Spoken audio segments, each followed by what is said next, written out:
Bueno, entonces buenas noches y vamos a dar inicio ahora con lo que es vamos a hacer el complemento de la parte de flebotomía que se nos quedó y estábamos por revisar ese día lo que era el equipo que se utiliza, qué equipo vamos a utilizar en la flebotomía. Entonces, como pueden ver ahí, tenemos un como recipiente pequeño, ¿verdad? Y luego el contenedor grande que tiene más espacio para ubicar material que se va a ocupar. Es como un maletín de la salvación para el flebotomista. Sí, el de la Ahí está todo, izquierda. ahí está todo. Ahí está todo, sí. Básicamente el de la derecha, y lo vamos a ver en el video ya pronto, es lo que se acerca al paciente, no al alcance del brazo de un paciente, ¿verdad? Pero tiene que estar en la cercanía para que esté el acceso de un estirado de brazo de uno a alcanzarlo. Entonces, ¿qué es lo que tenemos como parte del equipo? Que podemos ver ahí. El número 7 tenemos el torniquete, que es un utensilio que hace que la vena se vea más fácil y más fácil encontrarla. Casi todos estos torniquetes actualmente no son de látex, ¿verdad? Son más o menos miden una media o una pulgada de ancho, más o menos 15 pulgadas de largo. Tiene que ser usado uno por paciente.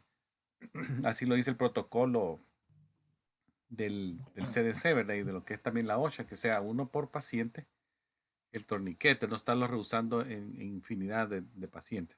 Luego tenemos los Vacutainer, que sería en la pantalla, vean el número 2. Son los tubos más usados por los laboratorios en la colección de sangre. Estos vienen codificados por colores, ya hablamos eso en la semana anterior. Y el color nos dice la presencia de qué aditivo tiene en su interior y también en qué situaciones vamos a utilizarlos. Algunos de ellos tienen anticoagulantes, otros tienen activadores de coágulo, preservantes, y el color del tapón nos va a decir eso. Luego también tenemos las agujas. Las agujas tienen que ser rectas, ¿verdad? Y tenemos también agujas que se utilizan en el set de los que vienen como mariposa, que ahí sería en la imagen el número 5. Vean ahí, estas maripositas tienen un tamaño más o menos de 26 o 28 gaucho, o sea que son bien finas. El tamaño que se utiliza para la flebotomía en forma más común y más preferido es el número 21 para la flebotomía. Luego tenemos también jeringas que se utilizan en algunos momentos, circunstancias especiales, por ejemplo, cuando se saque sangre para cultivo, se utilizan jeringas, ¿verdad? Entonces, ¿qué otra cosa tenemos ahí en la imagen? El número 8 tenemos limpiadores de alcohol, el torniquete ya lo mencionamos, también las etiquetas, ya vamos a hablar de eso en unos minutos, los guantes desechables, el contenedor donde vamos a echar las agujas, que es de este color rojo, las gasas, la número 9, las gasas son de 2 por 2 pulgadas, tenemos también el tape, ¿verdad? Nos sirve para agarrar las gasas. También hay como unas que se conocen como curitas, band-aids, que se utilizan también para ponerlas sobre los puntos de pinchones. En algunos casos también algunos laboratorios tienen cápsulas de amonia que se utilizan en caso de episodios sincopales. Y también hay calentadores de talón o de dedos de dedos para como permitir que haya una mejor vasodilatación. Ese es el equipo. Ahí les pongo ya en más detalle. Ustedes después lo pueden ver. Esos son el equipo de venopunción que se recomienda. La aguja ya dijimos que es la número 21, es la preferida, la más comúnmente usada para flebotomía. Y el calibre, recuérdense también que el número pequeño, número 16, 17 son calibres anchos. El lumen es ancho y puede pasar mayor cantidad de líquido por él. Se utilizan esas como en los catéteres número 16, 18 para tener un acceso venoso y poder pasar suero en gran cantidad cuando hay, por ejemplo, queremos pasar líquidos endovenosos a rapidez, 16, 18. Y luego números mayores ya son agujas más finas. Vamos a ver ahora lo que es la venopunción, identificar algunos detalles, ¿verdad? Que son necesarios durante la colección de sangre. Uno es que el flebotomista, lo ideal es que utilice protección de cara, el face shield, y protección también de los ojos por cualquier salpicadura. Viendo eso, también vamos a utilizar guantes limpios, no necesariamente estériles. Se puede utilizar una gabacha blanca impermeable que se pueda abotonar, como lo ven en la persona acá del lado izquierdo. Ella tiene una gabacha blanca abotonada, protección de los ojos, guantes desechables. El paciente, si ustedes ven, la señorita ahí está sentada en una silla de flebotomía, que son sillas ya rectas a 90 grados. Tienen apoyabrazos, hay que ver que el paciente tenga los pies apoyados en el piso. Vea, si el paciente está enfermo o se está sintiendo mal, se puede acostar en una mesa. Se puede hacer eso, ponerlo en posición supino, más o menos 45 grados, 30 grados de respaldo. Si el paciente está muy joven, como un niño, se puede sentar en las piernas de la persona que lo lleva. Puede ser, como ven en la foto de la derecha, podría ser la abuelita, la mamá, el papá. Y los niños muy pequeñitos, los infantes recién nacidos, pueden ser sostenidos también por sus padres. Y si les van a hacer pinchón de talón, el padre le debe de asegurar lo que es la pierna, ¿verdad? Los sitios capilares de preferencia. En esto, el sitio capilar de preferencia en la mano es el tercero y cuarto dedo. O sea, el dedo medio y el dedo cuarto, ¿verdad? Esos son los preferidos. Y se utiliza la zona lateral de los dedos, nunca la punta ni la parte media, sino que los lados de la parte carnosa, con el objetivo de evitar lo que es la falange distal, la punta y la parte intermedia. De esa forma vamos a evitar lo que es el problema de la osteomelitis en caso se pinche el, el dedo. Luego, en el talón, vamos a ver que el talón vamos a utilizar la parte del calcáneo, pero evitando el calcáneo. Vamos a hacerlo en la parte lateral del talón, también partes carnosas, tratando de evitar el calcáneo para no pincharlo. Acá también, recordemos que en los pacientes lactantes hay que acostar al paciente, al niño, en una camilla. La preparación de los pacientes pequeños es un poco física, ya que lo que se pretende acá es que darle un poquito de tranquilidad, ¿verdad? Cuando se le hable y se le conforte al niño para que el paciente llore lo menos posible. Obviamente los niños lloran mucho durante un procedimiento. Entonces, en algunos casos se puede inmovilizar al paciente la mano, ¿verdad? Con algún dispositivo especial para asegurar el sitio de la punción, que lo podamos hacer de forma segura. De esa manera vamos a garantizar la precisión en nuestra técnica de pinchón y al mismo tiempo vamos a evitar provocar alguna lesión de forma no deseada, pues una lesión accidental durante el procedimiento. En pacientes escolares y adolescentes ya un poquito más grandes, ya estamos hablando ya de 8 años a 12 años por ahí, se le tiene que explicar de forma sencilla en qué consiste el procedimiento y qué parte del cuerpo estará involucrada, ¿verdad? Se le explica que el brazo o los dedos de la mano van a ser pinchados. Se puede acostar al paciente o sentarlo, según sea necesario.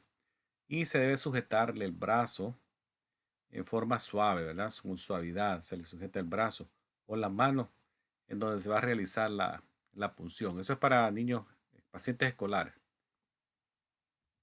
Ahora, en cuanto a lo que es la punción arterial, en esto el asistente médico solamente se tiene que familiarizar con el procedimiento, ya que no está en la obligación de hacerlo, no está en el alcance del asistente médico hacer una punción arterial, sino que esto lo va a hacer el médico, el physician assistant, nurse practitioner o el terapista respiratorio lo puede hacer también. El sitio más usado en estos casos es la arteria radial de la muñeca, y el espécimen que se saque debe ser colocado en agua fría, ¿verdad? Agua con hielo, lo más pronto posible, y llevado de una forma inmediata al laboratorio para análisis. Existe este test que se conoce como el test de Allen modificado, y es que este examen se hace antes de hacer la punción arterial. Lo que hace este examen es ver la irrigación de la mano. Recordemos que en la mano a nivel de la muñeca tenemos dos arterias, la arteria radial que está relacionada con el primer dedo y la arteria ulnar que está relacionada con el quinto dedo. Casi siempre vamos a utilizar la arteria radial, pero debemos de estar seguros que la arteria ulnar está permeable, que pasa sangre bien. Entonces lo que se hace acá para ver la permeabilidad de la arteria ulnar es lo que se conoce como la prueba de Allen. Lo que se le pide al paciente es que haga un puño, como lo ven en esta fotografía, o en el dibujo, perdón, que la persona hizo un puño, se le aprietan, la arteria radial y la arteria ulnar se aprietan. Se le pide también que abra la mano, no, no dejemos ir la presión en las arterias y se retira la presión de la arteria ulnar.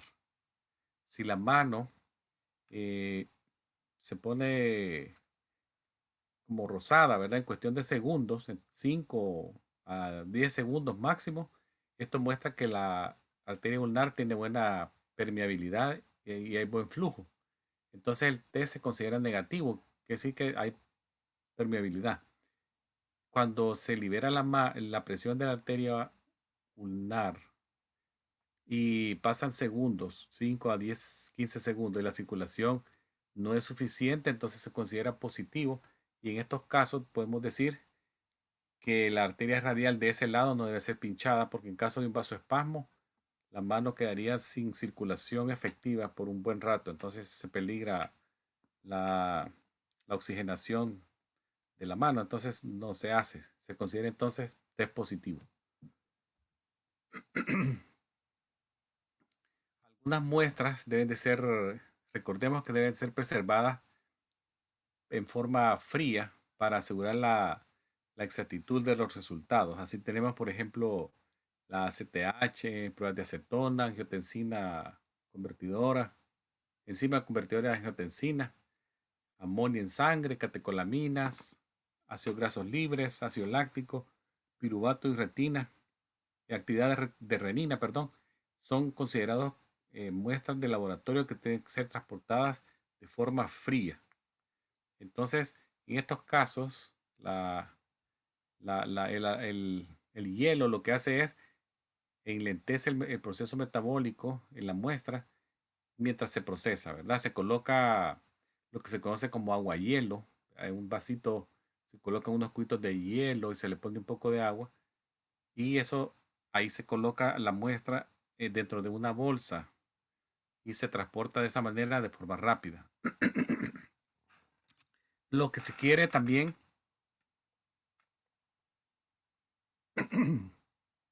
lo que se pretende aquí es que la muestra no se congele, ¿verdad? Eso no hay que permitirlo, que la muestra se congele. No hay que poner demasiado hielo como para que la muestra se congele. Eso no es lo que queremos de la muestra. También otras muestras tienen que ser transportadas protegidas de la luz. ¿Y cuáles son esas? Por ejemplo, tenemos la bilirrubina, se tiene que proteger de la luz. Fotoporfirina, caroteno, la vitamina A, B1, B12, B6, vitamina E y folatos. Se tienen que transportar los tubos de sangre adentro de estos tubos ámbar que ven acá en la fotografía, mano derecha. Se coloca el tubo adentro de del tubo ámbar y se transporta al laboratorio de esa forma. Si no tuviese el tubo ámbar, se puede improvisar con papel aluminio alrededor de la parte de vidrio del tubo y de esa forma se transporta en forma inmediata al laboratorio. Ahora, identifiquemos los sitios que se utilizan para la venopunción en lo que es el antebrazo de una persona. Dijimos que la mano, en el dibujo de la derecha, pueden ver que la mano está en posición frontal, la palma vista, de frente, en posición anatómica. Y ahí tenemos tres venas que vamos a utilizar. Tenemos, por ejemplo, la vena que está en relación con el dedo número 1, que es la vena cefálica, ¿verdad? 1, cefálica. Y el dedo 5, la vena basílica. Entonces estas vamos a ver que se forman acá, ¿verdad? En la parte medial, la vena basílica, lateral, la cefálica, y la que une a ambas, que es la vena antecubital media. Entonces esas son las tres que vamos a ver en lo que es el antebrazo. La antecubital media, la cefálica y la vena basílica. En la mano, la parte palmar, obviamente no podemos pincharla, entonces vamos a ver el dorso de la mano, la parte de atrás. Acá tenemos la número 2, que es la única que podemos utilizar, que esa es la vena dorsal metacarpal. Esa es la única que vamos a poder utilizar en la mano dorsal. No podemos usar las venas digitales, que en este caso sería la número 1. No se pueden utilizar. Vamos a ver el procedimiento de la venopunción. Vamos a verlo y les voy a pasar un video. Algunas cositas que quiero que recuerden es, por ejemplo, la distancia del torniquete tiene que estar más o menos a 3-4 pulgadas del sitio de la punción, o sea, 8 a 10 centímetros del sitio.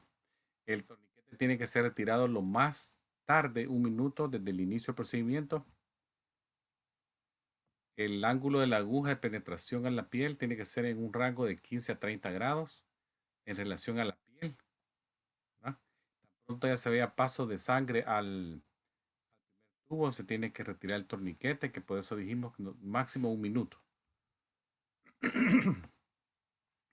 Ahora, el orden de los tubos.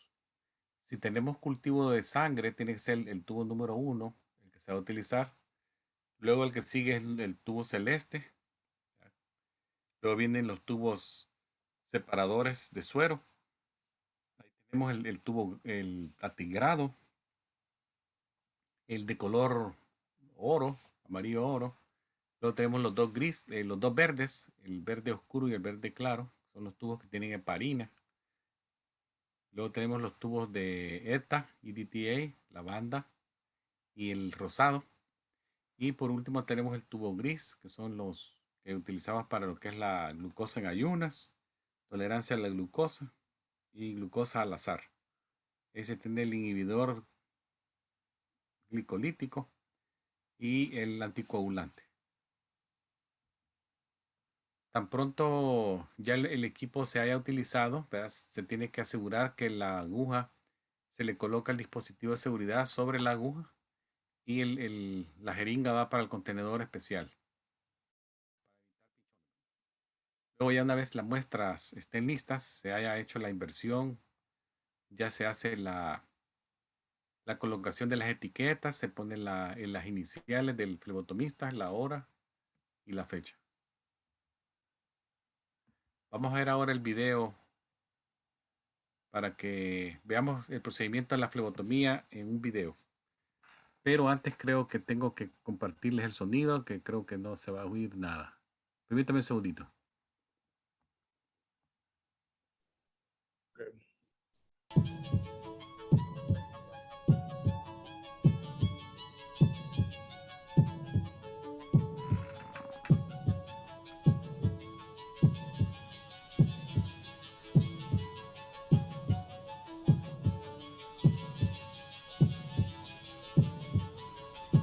Good morning, I'm Kristen. I'm here to draw your blood today. Good morning. Could you please state your name and date of birth? Pat White, November 11th, 1986. Thank you. Have you had anything to eat or drink in the last 12 hours? Not since 9 last night. Thanks. Do you have any questions? No. All right, it will just take me a minute to get everything set. Blood collection by venipuncture is one of the most common procedures performed in a healthcare setting. Common, but also complex, requiring knowledge and skill to assure the accuracy and integrity of the samples drawn and to eliminate risk to both patient and healthcare workers. The first step is to accurately ID the patient using at least 2 forms of identification. Does the name and date of birth on the requisition form match what the patient is telling you? Does it match what is on the patient ID wristband? Has the patient followed special orders, such as fasting prior to blood draw? Address the inconsistency first with a requesting physician or healthcare worker on duty. But if the given information does agree, it's time to prepare yourself and the patient for a successful blood draw using proper standard precautions. The phlebotomist washes and then dons a clean pair of gloves before proceeding. Make sure alcohol prep pads, gauze, tape, the correct gauge needles, and required evacuated collection tubes are within easy reach for you, but out of the reach of the patient. Then speak reassuringly to the patient as you position him for the draw. I'm all set here. If you'd please straighten your arm. It'll just take a moment while I apply the tourniquet. Applying a tourniquet slows the flow of blood in the veins and increases venous filling, thus making the veins more prominent, easier to locate, and easier to enter. However, leaving the tourniquet on for longer than 1 minute may affect laboratory test results and should therefore be removed and reapplied if the procedure will take longer than 1 minute. Use your fingertip to palpate the antecubital fossa to locate the median cubital vein. Palpation helps determine the direction of blood flow in the vein, to gauge the vein's size and depth, and to estimate its tendency to roll. It also helps differentiate veins from arteries. Unlike veins, arteries have thicker feeling walls and are more elastic to the touch. Use an alcohol prep pad to cleanse the skin around the site. In a fluid, circular motion, swab from the center to the periphery of the site, being careful not to drag the pad back across the cleansed field. Let the area air dry. This prevents contamination of either the patient or the specimen. Grasp the patient's arm firmly with your hand, placing your thumb approximately 2 inches below the intended puncture site. With your thumb, pull the skin taut over the vein to help anchor it in place. Then let the patient know you're ready to make the puncture so the patient won't startle and jump. You'll feel a slight pinch. Position the needle bevel side up and line it up with a vein. Position the needle so that it forms a 30-degree angle with the surface of the arm. With a single, short but firm motion, swiftly insert the needle through the skin and into the vein. Push the evacuated tube onto the needle when the needle enters the vein. As the vein aligns with the needle, blood will begin to move out of the vein up into the needle. Maintain a constant, slight forward pressure on the end of the tube. The evacuated tubes are color-coded based on their additives. Know the types of additives and which color tubes are to be drawn based on requisition. As soon as blood begins to flow into the collection tube, instruct the patient to open his hand and remove the tourniquet from his arm. Removing the tourniquet allows the blood to return to its normal rate of flow through the vein and helps reduce bleeding at the puncture site. A gentle mixing by inversion at least 8 times is required to ensure that any additives in the tube are incorporated into the blood sample. We're almost finished here. Are you doing okay? Fine. Engage the safety device on the needle and use the Sharps device for proper disposal. Applying pressure at the needle entry site immediately after removing the needle will prevent a hematoma from forming and allow hemostasis to seal the wound.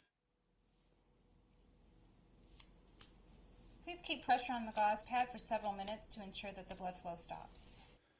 In this illustration, you can see formation of the platelet plug and the fibrin clot.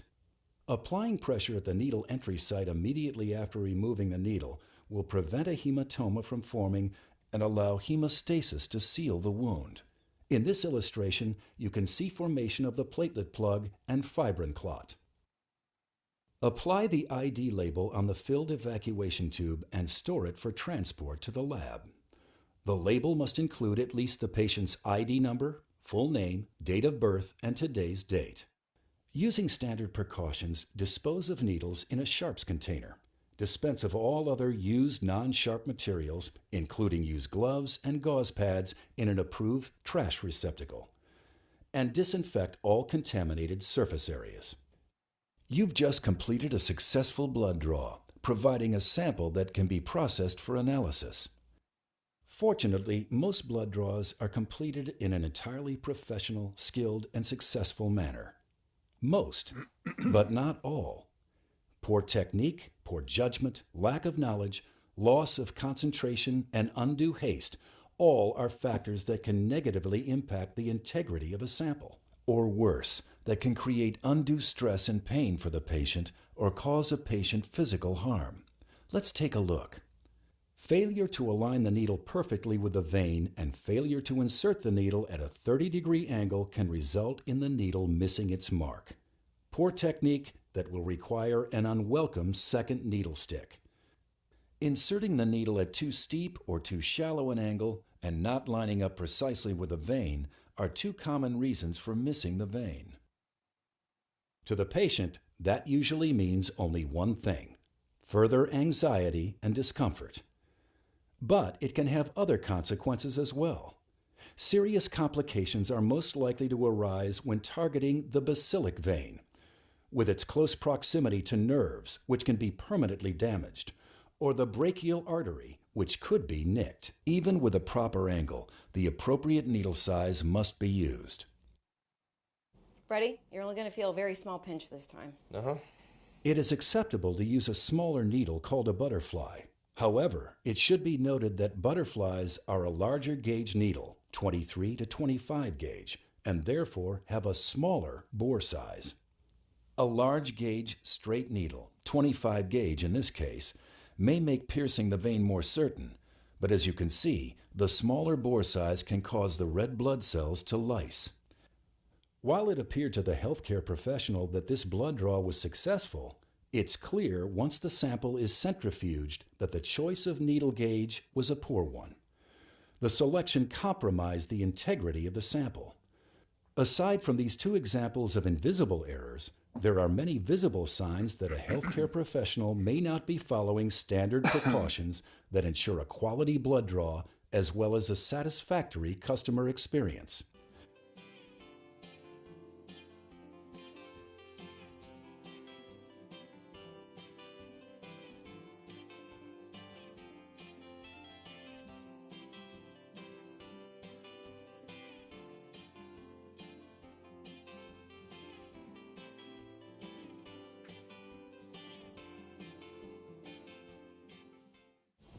All right, you're good to go. That's it? Yeah, I just need to put some tape on it.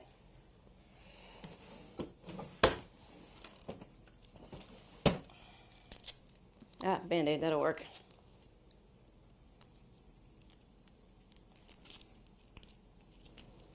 What about this? Oh. You're good to go. Good to go? Not necessarily. Failure to apply pressure on the puncture site immediately following removal of the needle can cause bleeding from the vein into the space around it, forming a hematoma, a collection of blood under the skin surface that will become bruised in appearance and painful to the touch.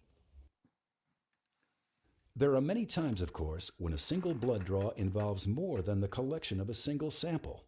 You may be required to collect as many as 10 tubes in a single draw, and this requires even greater skill and careful planning to complete successfully. Two keys to a successful multiple tube draw must occur in the planning stage. You need to determine which gauge needle will be appropriate for all tests being requested, and you need to plan the order of the draw to assure the integrity of all samples. But your technique should remain the same. Let's take a few moments to review. Position the needle bevel side up and line it up with a vein. Position the needle to form a 30-degree angle with the surface of the arm. With a single short but firm motion, swiftly insert the needle through the skin and into the vein. Push the evacuated tube onto the needle when the needle enters the vein. As the vein aligns with the needle, blood will begin to move out of the vein up into the needle. Maintain a constant, slight forward pressure on the end of the tube to prevent release of the shutoff valve. As soon as blood begins to flow into the collection tube, instruct the patient to open his hand and remove the tourniquet from his arm. Removing the tourniquet allows the blood to return to its normal rate of flow through the vein and helps reduce bleeding at the puncture site. When performing a multi-tube draw, it is important to follow the correct hospital-mandated order of draw. Blood cultures are always drawn first. However, in a routine venipuncture, a light blue tube should be drawn first, followed by a red top, gold, green, lavender, and gray. We're almost done here. This is the last tube I need to draw. When will I know the results? I'm kind of anxious about them. Your samples will go over to the lab today and your doctor will notify you after the results are in. You don't see them? No, I don't. The samples that we draw today are tested by laboratory professionals who relay those results directly to the physician. My responsibility is to assure the quality of the samples I draw so that the results your doctor receives are both accurate and meaningful. The level of quality and integrity of the samples the laboratory receives is dependent upon the level of skill, knowledge, and professionalism of the phlebotomist. A big responsibility, but one that can make a real difference in the lives of your patients.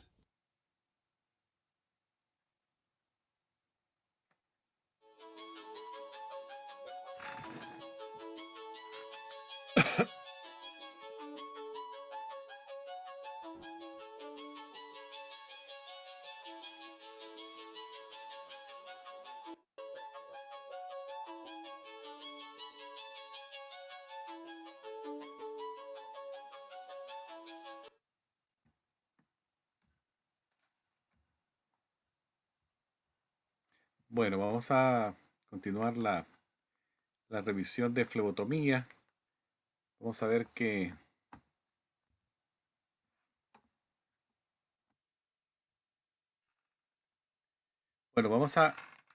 el video que recién vimos es muy ilustrativo, ya que nos da tres situaciones que son bien importantes. La primera era cuando se toma solamente una muestra. B is for Blue Cross. B is for Blue Shield. And B is for being there to help you get more from your health plan. It's why we created a 5-step checklist using Bueno, ya estamos de regreso, pero se había Ok. activado. Se había Sí, activado un video. Bueno, otro video, sí, claro. sí. Bueno, entonces vimos en el video de flebotomía que las tres situaciones importantes eran: uno, cuando se ve una sola muestra; dos, que fue la señora que cometió muchos errores, ¿verdad? Retiró el torniquete hasta el final, casi 5 minutos después de haber iniciado el procedimiento, lo cual es un error graso. Y la última paciente que fue una que se le tomaron varias órdenes. Entonces, estas tres situaciones bien importantes. También vieron los tiempos de que 1 minuto es lo máximo del torniquete, el ángulo de entrada y la técnica del etiquetado que se hace hasta el final. Ahora, en cuanto a la mano, habíamos dicho que la única vena que podemos usar es la dorsal metacarpal, y esta es la que estamos viendo en este momento en el dibujo. Y acá es una fotografía tomando una vena de la parte dorsal de la mano. Esa se puede utilizar para pasar líquidos endovenosos y también se puede utilizar como una opción de sacar sangre. Ahora, en cuanto al etiquetado de la muestra, si ustedes pueden ver, el etiquetado es para identificar la muestra con los datos correctos del paciente. Está colocado en forma de una etiqueta que es autoadhesible a la superficie del tubo.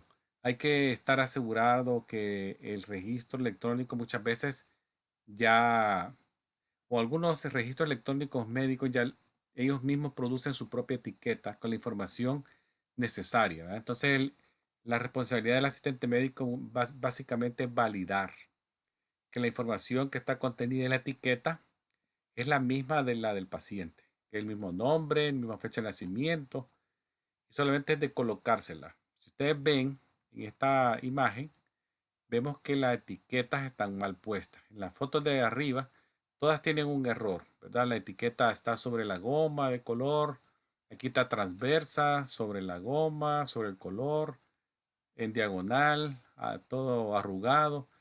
La etiqueta tiene que estar más o menos a más o menos 1,5 cm por abajo del color, y tiene que hacerse en forma longitudinal, como lo ven acá en esta foto de la parte inferior. Eso nos va a asegurar que cuando el técnico de laboratorio ya procese la muestra en la centrífuga y luego saque la muestra del suero, en este caso, o plasma, lo que se haya querido obtener, no se va a echar a perder la información que está contenida en la etiqueta. Algunos errores que pueden pasar. Los errores que pueden pasar son antes, durante o después del procedimiento. Por ejemplo, antes, ¿qué puede ir mal? que el paciente no se preparó, ¿verdad? Hay que verificar que, por ejemplo, si se necesitaba ayuno, que el paciente hizo ayuno. Hay que verificar el uso de los tubos correctos. Hay que verificar la registración de la muestra. Verificar la información de los pacientes. Eso es antes. Durante, podría pasar que yo dejé mucho tiempo el torniquete. Coloqué el torniquete en una posición que no era correcta. No estaba 3-4 pulgadas sobre por arriba del sitio de punción. También el orden de los tubos en el que yo saqué las muestras no era lo correcto, otro problema. Si es una punción capilar, pinché huesitos, ¿verdad? Entonces hay riesgo de una osteomelitis. Provoqué yo hemólisis en mi muestra por agité demasiado el tubo. Eso fue después. Y también, ¿qué puede ir mal después? Que el paciente se me tenga un síncope, un episodio de síncope, algo que puede ir mal después. Entonces siempre hay que estar atento con el paciente, ¿verdad? Que si eso sucede, tomar las medidas según protocolo, llamar por ayuda, si eso llegase a pasar. Entonces también veamos que la posición del tubo también puede ser una falla en el proceso. El tubo tiene que estar contenido adentro del sostenedor de tubo. La aguja interna tiene que penetrar completamente la parte de goma del container para que haga la succión correcta. De ahí también la posición de la aguja. Recuérdense que la aguja tiene que estar bevel up, es con esa curvatura, ese corte en diagonal de la aguja tiene que estar viendo hacia arriba. Eso es lo que se conoce como bevel up. Si está para abajo es un error. Entonces, esa también es otra posición de la aguja que tiene que tener cuidado uno cuando hace la flebotomía, que está el bevel up, ¿verdad? Hay que meter bien la aguja en la piel y llegar hasta la vena y introducir la vena dentro del lumen la aguja dentro del lumen de la vena para que se haga la succión negativa y se pueda aspirar la sangre. Eso es la técnica, ¿verdad? Este es bevel up. El efecto del torniquete, recordemos que si se deja más de un minuto nos puede causar hematoma, hemoconcentración en la muestra. Entonces no tiene que pasarse de un minuto. También se recomienda que no se haga masaje repetitivo en el dedo, lo que se conoce como ordeñar el dedo, sino que solamente se hace una presión sostenida del dedo para que salga la muestra. La primera gota se descarta y hasta la segunda se empieza a hacer la colección. Hay equipo especial para las punciones capilares. Hay lancetas especiales, hay también colectores especiales, hay también lancetas de talón de niño que son pequeños. La aguja puede ser que tenga solamente milímetros de tamaño y son bien seguros para los recién nacidos y lactantes. También los microcolectores, también hay microcolectores de color ámbar para poner muestras en su interior si necesita protección de la luz. Las posiciones ya las habíamos hablado al principio, dijimos que el brazo tiene que estar sobre una superficie firme, mano extendida, palma hacia arriba. En niños pequeños pueden estar sostenidos por sus papás y en los infantes también asegurados por el papá. Criterios generales de la punción, que la piel esté sana, ¿verdad? Que no haya cicatrices, cortes, rash en la zona, cianosis, edema o signos de infección en la piel no se puede utilizar para una punción. El asistente médico, hay que recordar, no está autorizado para hacer punciones arteriales, aunque lo sepa hacer, ¿verdad? No hay que meterse a hacer algún procedimiento que no estamos, no está en el aspecto del asistente médico. La punción del capilar ya lo dijimos, tercero y cuarto dedo, se debe hacer una limpieza con algodón, con alcohol, luego dejar secar al aire, hacer la punción en las partes laterales carnosas, descartar la primera gota de sangre. A partir de la segunda ya se empieza a hacer la colecta de la sangre en el microcolector. Ahora, si queremos hacer un frotis, lo que se conoce en inglés como smear, Este tiene que tenerse una laminilla limpia, ¿verdad? Se coloca una gota más o menos 1 o 2 centímetros de un borde de la laminilla. Luego, sin ningún atraso, rapidito, se hace un movimiento con otro laminilla en un ángulo de 45 grados hacia el otro extremo para producir un movimiento de la sangre en forma homogénea. Se produce un frotis perfecto. Los frotis pueden ser frotis espesos o frotis delgados, como ven acá. La gota en un extremo, la otra laminilla a 45 grados, se hace el movimiento hacia el otro extremo y ya se coloca la sangre en un aspecto en forma longitudinal y ya se produce el frotis. También recordemos que dentro de la práctica del asistente médico no está pinchar piernas ni pies, ¿verdad? Eso está fuera. No hay que hacerlo. Los estados, la mayoría de estados en Estados Unidos le prohíben al asistente médico hacer ese tipo de procedimiento en piernas y pies. Y aún al doctor, si lo tuviese que hacer, tiene que obtenerse un consentimiento informado aparte. Ahí les pongo algunas de las venas. Obviamente tenemos venas en el pie, pero no hay que hacerlo, ¿verdad? La safena mayor, safena menor, vena poplítea. Hay varias. Ahora, complicaciones frecuentes de la flebotomía. Tenemos el hematoma, que es muy frecuente, alergias de látex, se pueden dar, hay que preguntar siempre, ¿verdad? Como dentro del el cuestionario del paciente, algún tipo de alergia incluye no solamente los medicamentos tomados, sino que también si es alérgica al látex. Lesiones nerviosas, otra complicación. Es muy raro esto, pero se puede dar, especialmente si se hace una punción de la vena basílica, que está en la cercanía del nervio mediano.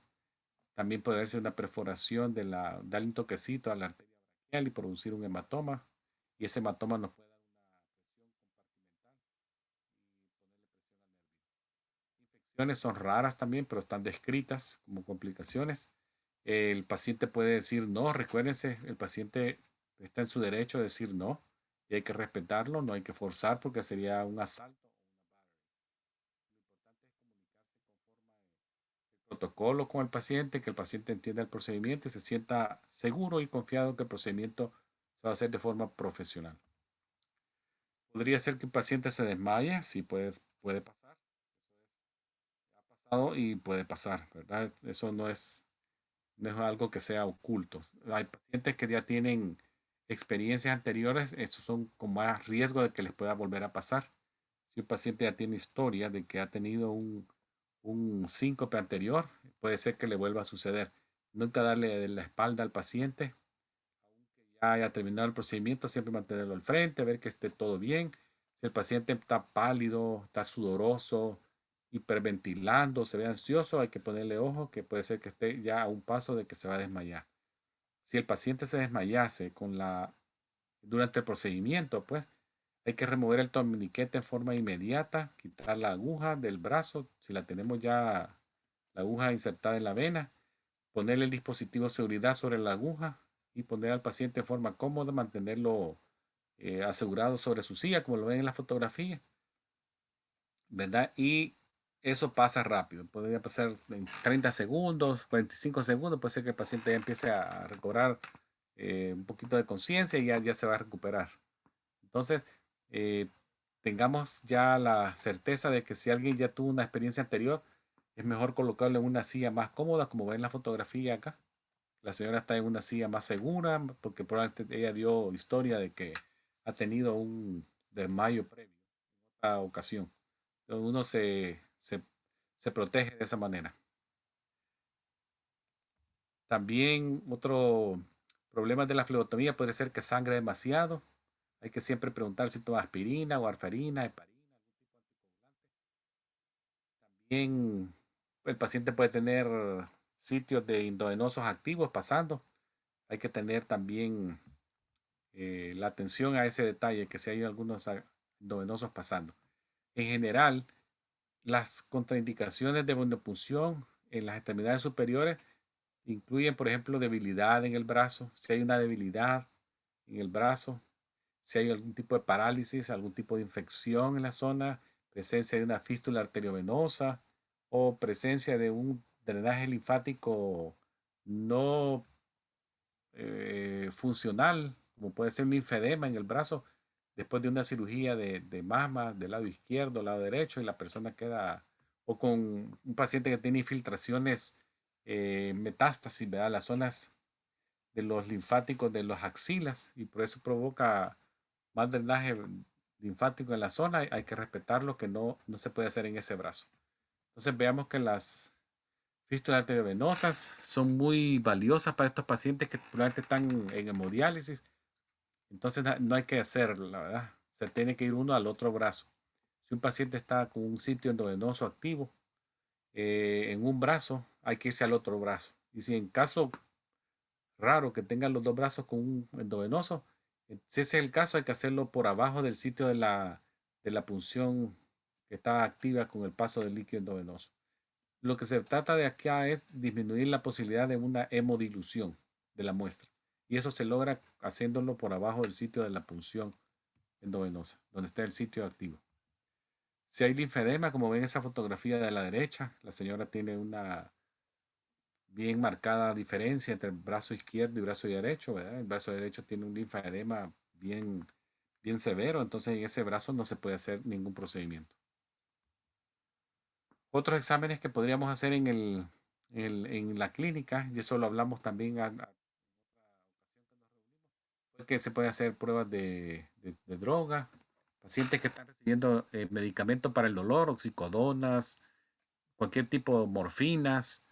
Ellos tienen exámenes al azar de droga y se pueden hacer muestras de orina que se tienen los resultados de forma inmediata, y siempre la muestra también después se envía para confirmación a un laboratorio.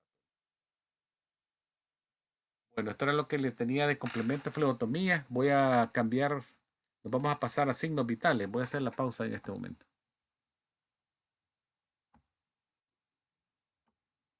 Ok, profesor.